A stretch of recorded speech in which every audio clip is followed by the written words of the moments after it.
श्री शिवाय नमस्तुभ्यम।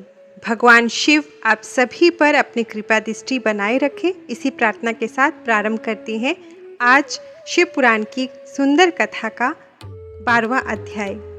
आज के अध्याय में अब ब्रह्मा जी नारद जी को कहते हैं शिव और सती के विवाह से संबंधित कथा, और उसके आगे ब्रह्मा जी बोले, नारद, जब मैं कैलाश पर्वत पर भगवान शिव को प्रजापति दक्ष की स्वीकृति की सूचना देने पहुंचा तो वे उत्सुकता पूर्वक मेरी ही प्रतीक्षा कर रहे थे।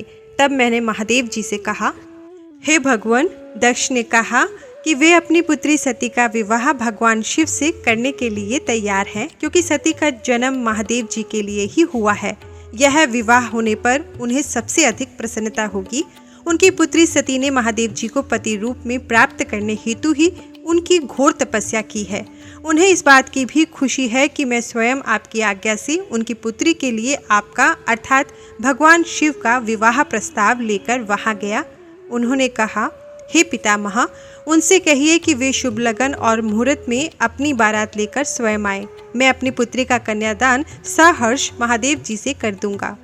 हे भगवान, दक्ष ने मुझसे यह बात कही है, इसलिए आप शुभ मुहूर्त देखकर शीघ्र ही उनके घर चलें और देवी सती का वरण करें।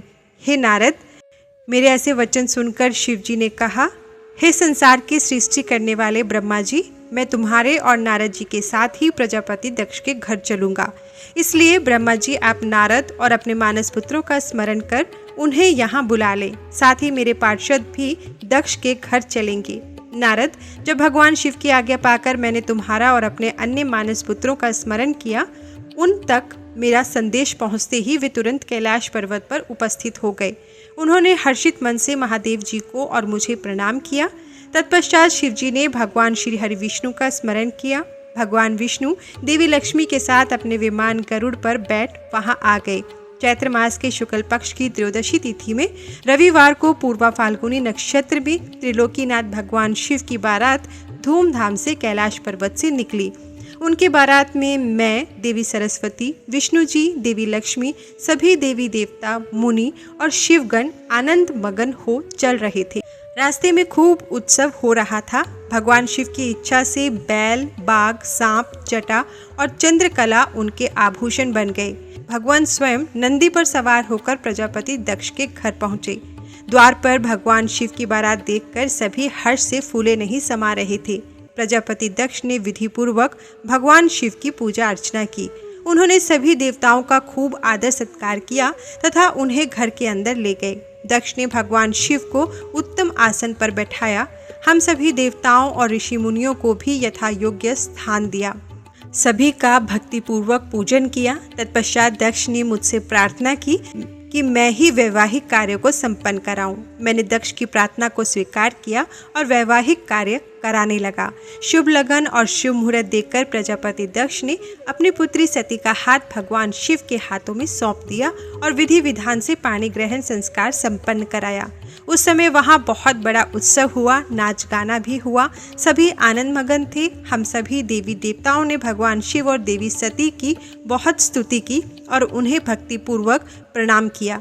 भगवान शिव और सती का विवाह हो जाने पर उनके माता पिता बहुत प्रसन्न हुए और महादेव जी को अपनी कन्या का दान कर प्रजापति दक्ष कृतार्थ हो गए। महेश्वर का विवाह होने का पूरा संसार मंगल उत्सव मनाने लगा। इसके आगे ब्रह्मा जी कहते हैं, नारद, कन्यादान करके दक्ष ने भगवान शिव को अनेक उपहार प्रदान किए। उन्होंने सभी ब्राह्मणों को भी दान दक्षिणा दी। तत्पश्चात भगवान विष्णु अपनी पत्नी लक्ष्मी सहित भगवान शिव के समक्ष हाथ जोड़कर खड़े हो उनकी आराधना करने लगे। वे बोले, हे दया सागर महादेव जी, आप संपूर्ण जगत के पिता हैं और देवी सती सबकी माता है। भगवान, आप दोनों ही अपने भक्तों की रक्षा के लिए और दुष्टों का नाश करने के लिए अनेक अवतार धारण करते हैं। इस प्रकार उन्होंने शिव सती की बहुत स्तुति की। नारद, मैं उनके पास आकर विधि के अनुसार फेरे कराने लगा। ब्राह्मणों की आज्ञा और मेरे सहयोग से सती और भगवान शिव ने विधि पूर्वक अग्नि के फेरे लिए। उस समय वहाँ बहुत अद्भुत उत्सव किया जा रहा था। वहाँ विभिन्न प्रकार के बाजे और शहनाइयाँ बज रही थी। स्त्रियाँ मंगल गीत गा रही थी और खुशी से सभी नृत्य कर रहे थे। तत्पश्चात भगवान विष्णु बोले, सदाशिव, आप संपूर्ण प्रकृति के रचयिता हैं। आपका स्वरूप ज्योतिर्मय है। ब्रह्मा जी, मैं और रुद्रदेव आपके ही रूप हैं। हम सभी सृष्टि की रचना, पालन और संहार करते हैं। हे प्रभु, हम सब आपका ही अंश हैं। प्रभु, आप आकाश के समान सर्वव्यापी और ज्योतिर्मय हैं। जिस प्रकार हाथ, कान, नाक, मुंह, सिर आदि शरीर के विभिन्न रूप हैं, उसी प्रकार हम सब भी आपके शरीर के ही अंग हैं। आप निर्गुण निराकार हैं। समस्त दिशाएं आपकी मंगल कथा कहती हैं। सभी देवी देवता और ऋषि मुनि आपके ही चरणों की वंदना करते हैं। आपकी महिमा का वर्णन करने में मैं असमर्थ हूँ। भगवान, यदि हम सबसे कुछ गलती हो गई तो कृपया उसे क्षमा करें और प्रसन्न हो। ब्रह्मा जी बोले। इस प्रकार श्री हरि ने भगवान शिव की बहुत स्तुति की। उनकी स्तुति सुनकर भगवान शिव बहुत प्रसन्न हुए। विवाह की सभी रीतियों के पूर्ण होने पर हम सभी ने महादेव जी एवं देवी सती को बधाई दी तथा उनसे प्रार्थना की कि वे अपनी कृपा दृष्टि सदैव सभी पर बनाए रखें, वे जगत का कल्याण करें। तत्पश्चात भगवान शिव ने मुझसे कहा, हे ब्रह्मांड, आपने मेरा वैवाहिक कार्य संपन्न कराया है, अतः आप ही मेरे आचार्य हैं। आचार्य को कार्य सिद्धि के लिए दक्षिणा अवश्य दी जाती है, इसलिए आप मुझे बताइए कि मैं दक्षिणा में आपको क्या दूं। महाभाग, आप जो भी मांगेंगे मैं उसे अवश्य ही दूंगा। मुने, भगवान शिव के इस प्रकार के वचन सुनकर मैं हाथ जोड़कर उनके सामने खड़ा हो गया। मैंने उनसे प्रणाम करके कहा, हे देवेश, यदि आप मुझे अपना आचार्य मानकर कोई वर देना चाहते हैं तो मैं आपसे यह वर मांगता हूँ कि आप सदा इसी रूप में इसी वेदी पर विराजमान रहकर अपने भक्तों को दर्शन दें। इस स्थान पर आपके दर्शन करने से सभी पापियों के पाप धुल जाए। आपके यहाँ विराजमान होने से मुझे आपका साथ प्राप्त हो जाएगा। मैं इसी वेदी के पास आश्रम बनाकर यहाँ निवास करूँगा और तपस्या करूँगा। हे प्रभु, मेरी यही इच्छा है। चैत्र मास के शुक्ल पक्ष की त्रयोदशी को पूर्वा फाल्गुनी नक्षत्र में रविवार के दिन जो भी मनुष्य भक्ति भाव से आपका दर्शन करे, उसके सभी पाप नष्ट हो जाएं। रोगी मनुष्य के सभी रोग दूर हो जाएं। इस दिन आपका दर्शन कर मनुष्य जिस इच्छा को आपके सामने व्यक्त करे उसे आप तुरंत पूरा करें। हे प्रभु, आप इस दिन सभी को मनोवांछित वर प्रदान करें।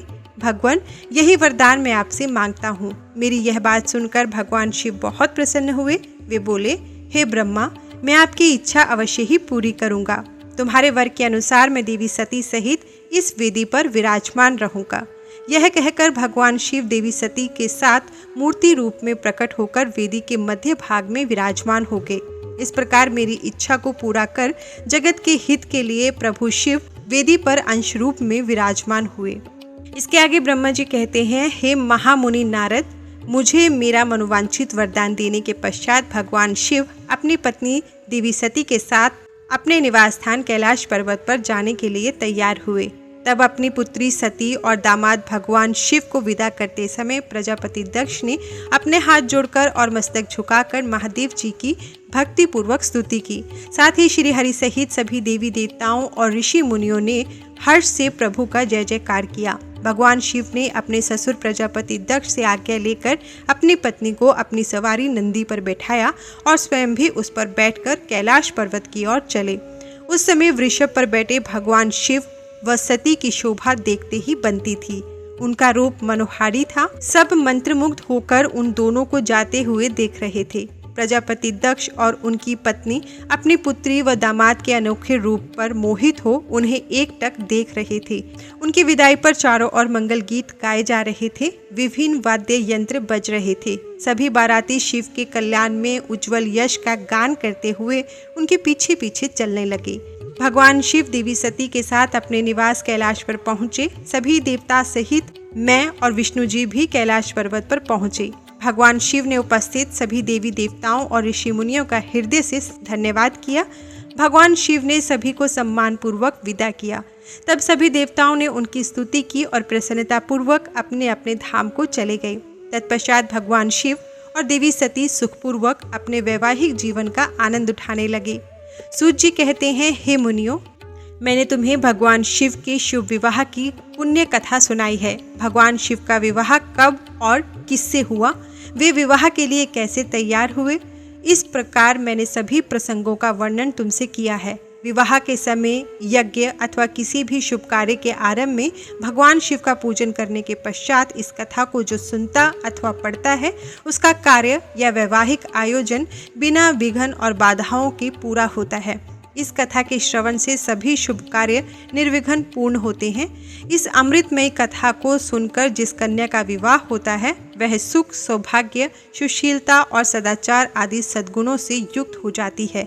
भगवान शिव की कृपा से पुत्रवती भी होती है। इसके आगे नारद जी ने ब्रह्मा जी से पूछा, हे पितामह ब्रह्मा जी, शिव जी के विवाह के पश्चात सभी पधारे देवी देवताओं और ऋषि मुनियों सहित श्रीहरि और आपको विदा करने के पश्चात क्या हुआ?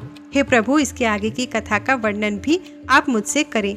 यह सुनकर ब्रह्मा जी ने मुस्कुराते हुए कहा, हे महर्षि नारद, सभी उपस्थित देवताओं को विवाह उपरांत भगवान शिव और देवी सती ने प्रसन्नता पूर्वक विदा किया। तत्पश्चात देवी सती ने सभी शिवगणों को भी कुछ समय के लिए कैलाश पर्वत से जाने की आज्ञा प्रदान की। सभी शिवगणों ने महादेव जी को प्रणाम कर उनकी स्तुति की। तत्पश्चात उन्होंने भगवान शंकर से वहां से जाने की आज्ञा मांगी। आज्ञा देते हुए महादेव जी ने कहा, जाएं, लेकिन मेरे स्मरण करने पर आप सभी तुरंत मेरे समक्ष उपस्थित हो जाएं। तब नंदी समेत सभी गण वहां भगवान शिव और देवी सती को अकेला छोड़कर कुछ समय के लिए कैलाश पर्वत से चले गए। अब कैलाश पर्वत पर भगवान शिव सती के साथ अकेले थे। देवी सती भगवान शिव को पति रूप में प्राप्त कर बहुत खुश थी, परंतु कठिन तप के उपरांत ही उन्हें भगवान शिव का सानिध्य मिल पाया था। यह सोचकर वह बहुत रोमांचित थी। उधर देवी सती के अनुपम सौंदर्य को देखकर शिव जी भी मोहित हो चुके थे। वे भी देवी सती का साथ पाकर अपने को धन्य समझ रहे थे। एकांत पाकर शिव जी अपनी पत्नी सती के साथ कैलाश पर्वत के शिखर पर रमण करने लगे। कैलाश पर्वत पर श्री शिव व दक्ष कन्या सती के विविध विहारों का विस्तार से वर्णन करने के बाद ब्रह्मा जी ने कहा, नारद, एक दिन की बात है कि देवी सती भगवान शिव को प्रेम पूर्वक प्रणाम करके दोनों हाथ जोड़कर खड़ी हो गई। उन्हें चुपचाप खड़े देखकर भगवान शिव समझ गए कि देवी सती के मन में कुछ अवश्य है जिसे वह कहना चाह रही है। तब उन्होंने मुस्कुराकर देवी सती से पूछा कि हे प्राण वत्सला, कहिए आप क्या कहना चाहती हैं? ये सुनकर देवी सती बोली, हे भगवान, वर्षा ऋतु आ गई है। चारों ओर का वातावरण सुंदर और मनोहारी हो गया है। हे देवादिदेव, मैं चाहती हूँ कि कुछ समय हम कैलाश पर्वत से दूर पृथ्वी पर या हिमालय पर्वत पर जाकर रहें। वर्षा काल के लिए हम किसी योग्य स्थान पर चले जाएं और कुछ समय वहीं निवास करें। देवी सती की यह प्रार्थना सुनकर भगवान शिव मुस्कुराए और मुस्कुराते हुए उन्होंने अपनी पत्नी सती से कहा, प्रिय, जहाँ पर मैं निवास करता हूँ वहाँ पर मेरी इच्छा के विरुद्ध कोई भी आ जा नहीं सकता। मेघ भी मेरी आज्ञा के बिना कैलाश पर्वत की ओर कभी नहीं आएंगे। वर्षा काल में भी मेघ सिर्फ नीचे की ओर ही घूमकर चले जाएंगे। हे प्रिय, तुम्हारी इच्छा के विरुद्ध कोई भी तुम्हें परेशान नहीं कर सकता। फिर भी यदि आप चाहती हैं तो हम हिमालय पर्वत पर चलते हैं। तत्पश्चात भगवान शिव अपनी पत्नी सती के साथ हिमालय पर चले गए। कुछ समय वहां प्रसन्नता पूर्वक विहार करने के पश्चात वे पुनः अपने निवास पर लौट आए। इसके बाद ब्रह्मा जी नारद मुनि से कहते हैं, हे महर्षि नारद, भगवान शिव और सती के हिमालय से वापस आने के पश्चात वे पुनः पहले की तरह कैलाश पर्वत पर अपना निवास करने लगे। एक दिन देवी सती ने भगवान शिव को भक्ति भाव से नमस्कार किया और कहने लगी, हे देवादिदेव महादेव, आप सभी की रक्षा करते हैं। हे भगवान, मुझ पर भी आपकी कृपा दृष्टि कीजिए। प्रभु, आप परम पुरुष और सबके स्वामी हैं। आप रजोगुण, तमोगुण और सत्वगुण से दूर हैं। आपको पति रूप में पाकर मेरा जन्म सफल हो गया। हे करुणा निधान, आपने मुझे हर प्रकार का सुख दिया है तथा मेरी हर इच्छा को पूरा किया है, परंतु अब मेरा मन तत्वों की खोज करता है। मैं उस परम तत्व का ज्ञान प्राप्त करना चाहती हूँ जो सभी को सुख प्रदान करने वाला है, जिसे पाकर जीव संसार के दुखों और मोह माया से मुक्त हो जाता है और उसका उद्धार हो जाता है। प्रभु, मुझ पर कृपा कर आप मेरा ज्ञानवर्धन करें। ब्रह्मा जी इसके आगे कहते हैं, नारद मुनि, इस प्रकार आदिशक्ति देवी सती ने जीवों के उद्धार के लिए भगवान शिव से प्रश्न किया। उस प्रश्न को सुनकर महायोगी सबके स्वामी भगवान शिव प्रसन्नता पूर्वक बोले, हे देवी, मैं तुम्हें उस अमृतमय कथा को सुनाता हूँ जिसे सुनकर मनुष्य संसार के बंधनों से मुक्त हो जाता है। यही वह परम तत्व विज्ञान है जिसके उदय होने से मेरा ब्रह्म स्वरूप है। ज्ञान प्राप्त करने पर उस विज्ञानी पुरुष की बुद्धि शुद्ध हो जाती है। उस विज्ञान की माता मेरी भक्ति है। यह भोग और मोक्ष रूप को प्रदान करती है। भक्ति और ज्ञान सदा सुख प्रदान करता है। भक्ति के बिना ज्ञान और ज्ञान के बिना भक्ति की प्राप्ति नहीं होती। हे देवी, मैं सदा अपने भक्तों के अधीन हूँ। भक्ति दो प्रकार की है, सगुण और निर्गुण। शास्त्रों से प्रेरित और हृदय के सहज प्रेम से प्रेरित भक्ति श्रेष्ठ होती है, परंतु किसी वस्तु की कामना स्वरूप की गई भक्ति निम्न कोटि की होती है। हे प्रिय, मुनियों ने सगुणा और निर्गुणा नामक दो भक्तियों के 9 भेद बताए हैं। श्रवण, कीर्तन, स्मरण, सेवन, दास्य, अर्चन, वंदन, संख्य और आत्म समर्पण ही भक्ति के अंग माने जाते हैं। जो एक स्थान पर स्थिरता पूर्वक बैठकर तन मन को एकाग्रचित करके मेरी कथा और कीर्तन को प्रतिदिन सुनता है, इसे श्रवण कहा जाता है। जो अपने हृदय में मेरे दिव्य जन्म कर्मों का चिंतन करता है और उसका अपनी वाणी से उच्चारण करता है, इसे भजन रूप में गाना ही कीर्तन कहा गया है। मेरे स्वरूप को नित्य अपने आसपास हर वस्तु में तलाश कर मुझे सर्वत्र व्यापक मानना और सदैव मेरा चिंतन करना ही स्मरण है। सूर्य निकलने से लेकर रात्रि तक अर्थात सूर्यास्त तक हृदय और इंद्रियों से निरंतर मेरी सेवा करना ही सेवन कहा जाता है। स्वयं को प्रभु का किंकर समझकर अपने हृदय अमृत के भोग से भगवान का स्मरण दास्य कहा जाता है। अपने धन और वैभव के अनुसार 16 उपचारों के द्वारा मनुष्य द्वारा की गई मेरी पूजा अर्चन कहलाती है। मन, ध्यान और वाणी से मंत्रों का उच्चारण करते हुए इष्ट देव को नमस्कार करना वंदन कहा जाता है। ईश्वर द्वारा किए गए फैसले को अपना हित समझकर उसे सदैव मंगल मानना ही सख्य है।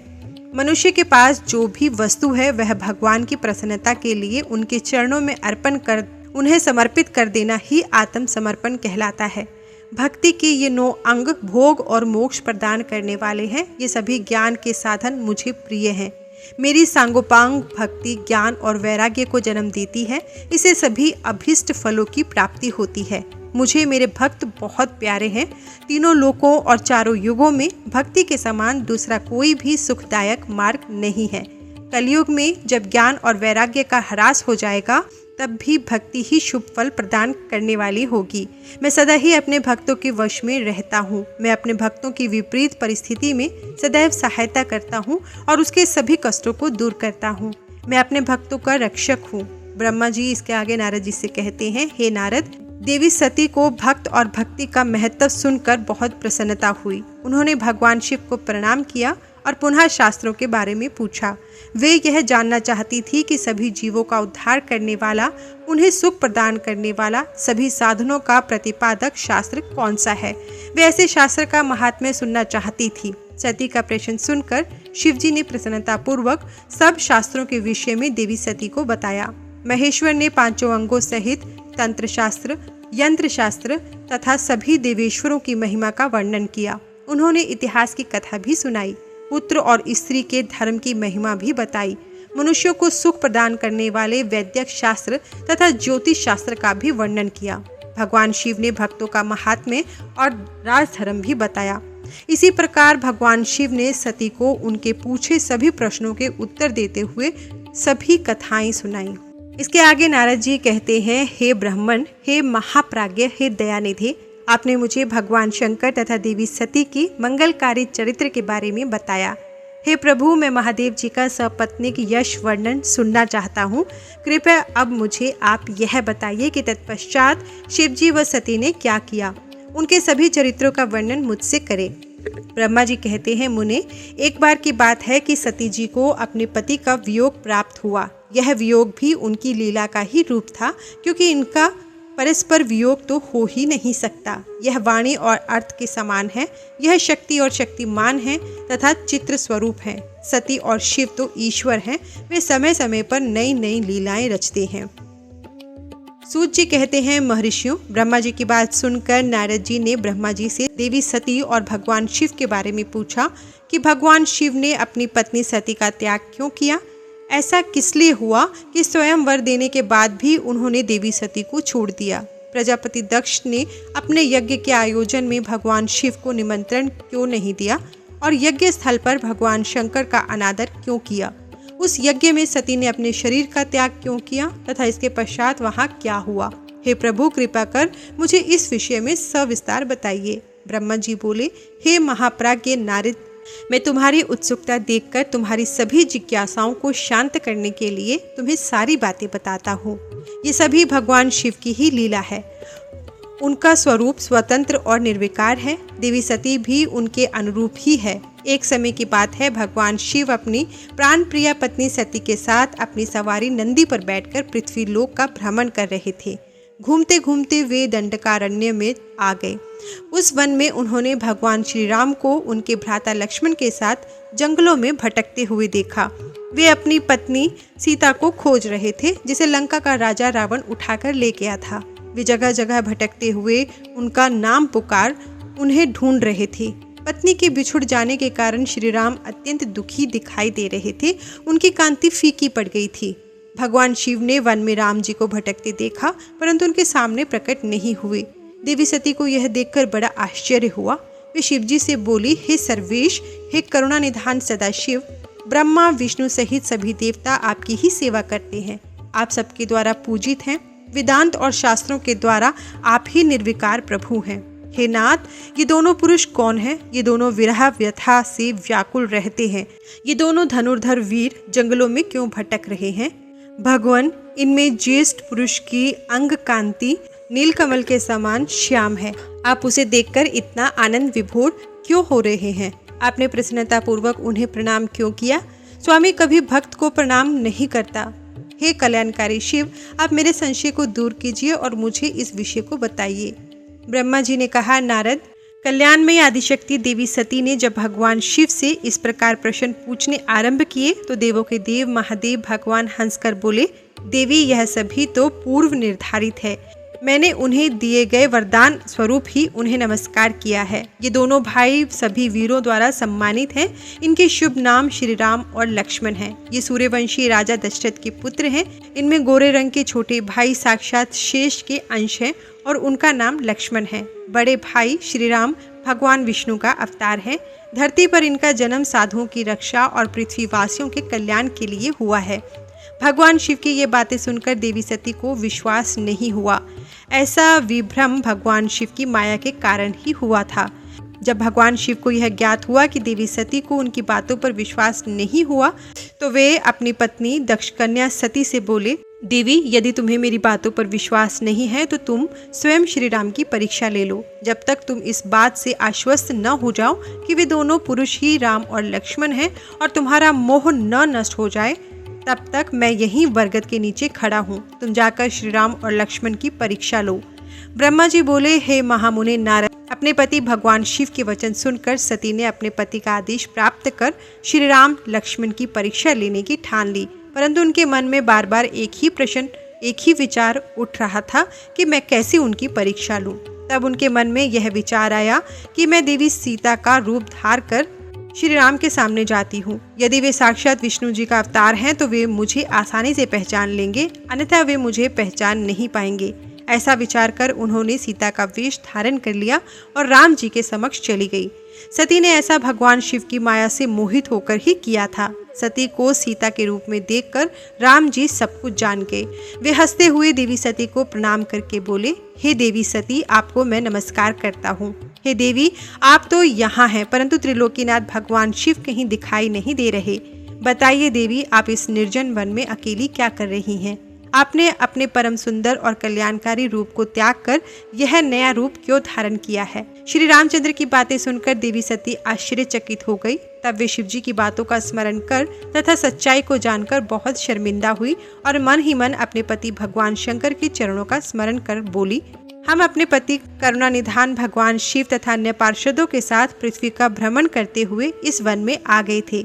यहाँ आपको लक्ष्मण जी के साथ सीता की खोज में भटकते हुए देखकर भगवान शिव ने आपको प्रणाम किया और वहीं बरगद के पीछे खड़े हो गए। आपको वहाँ देख भगवान शिव आनंदित होकर आपकी महिमा का गान करने लगे। वे आपके दर्शनों से आनंद विभोर हो गए। मेरे द्वारा इस विषय में पूछने पर जब उन्होंने मुझे बताया कि आप श्री विष्णु का अवतार हैं, तो मुझे इस पर विश्वास नहीं हुआ और मैं स्वयं आपकी परीक्षा लेने यहाँ आ गई। आपके द्वारा मुझे पहचान लेने से मेरा सारा भ्रम दूर हो गया। हे श्री हरि, अब मुझे आप यह बताइए कि आप भगवान शिव के भी वंदनीय कैसे हो गए। मेरे मन में यही एक संशय है। कृपया आप मुझे इस विषय में बताकर मेरे संशय को दूर कर मुझे शांति प्रदान करें। देवी सती के ऐसे वचन सुनकर श्री राम प्रसन्न होते हुए तथा अपने मन में शिव जी का स्मरण करते हुए प्रेम विभोर हो उठे। वे प्रभु श्री राम के चरणों का चिंतन करते हुए मन में उनकी महिमा का वर्णन करने लगे। जय श्री राम। इसके आगे श्री राम ने माता सती से क्या कहा, ये हम कल के अध्याय में जानेंगे। हर हर महादेव। धन्यवाद।